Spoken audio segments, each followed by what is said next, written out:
Look Back is now doing it over at Bloomberg. Kurt, I, welcome to the Look Back. hey, thank you for having me. It does feel, I don't know, I feel there's been like 10 lifetimes since Recode, I feel. You know what I mean? We Yeah. on our second Trump presidency, we had COVID in there. Like it's the tech stories are endless. So it was a great place though. I definitely got a start there, that's for sure. Well, you know what else has happened since we last spoke? You wrote a book. You got your first book, Yeah, thank you. which is on the exciting topic, the battle for the bird. Yes. Story of X and Twitter and really all the stuff that's going on there. It has been one of the best soap operas in the tech world, in the business world, in life, because Twitter went from being this little niche social media platform at the dawn of that era to becoming the centerpiece of it, and then the mercurial founders who started it and their whole progressions into Right.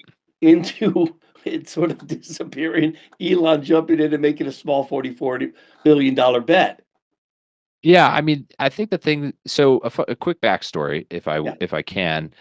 I was actually going to write a Twitter book before Elon ever showed up on the scene. So my initial pitch was sort of a Jack Dorsey biography with Twitter and Jack is it's like the story of Jack Dorsey but told through the lens of Twitter, right? Because it was such an interesting story and I thought, well, we'll get to the Trump presidency because that had a lot of interesting moments. We'll get to, the activist investors who tried to oust Jack Dorsey, COVID. There was just like I thought there was a lot there.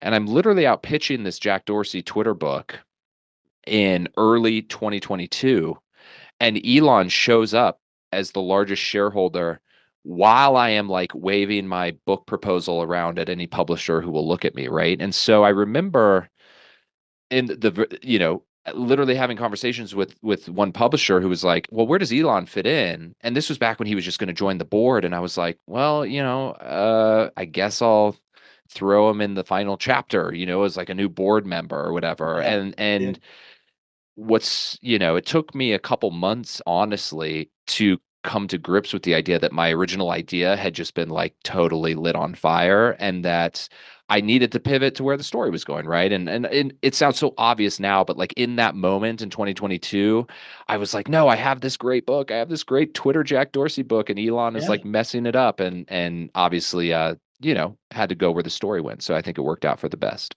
The proverbial pivot hits Yeah, journalism too, right? it sure does. Yeah. And I Yeah. mean, it's also like how lucky, right? As someone who's telling a story to have the world's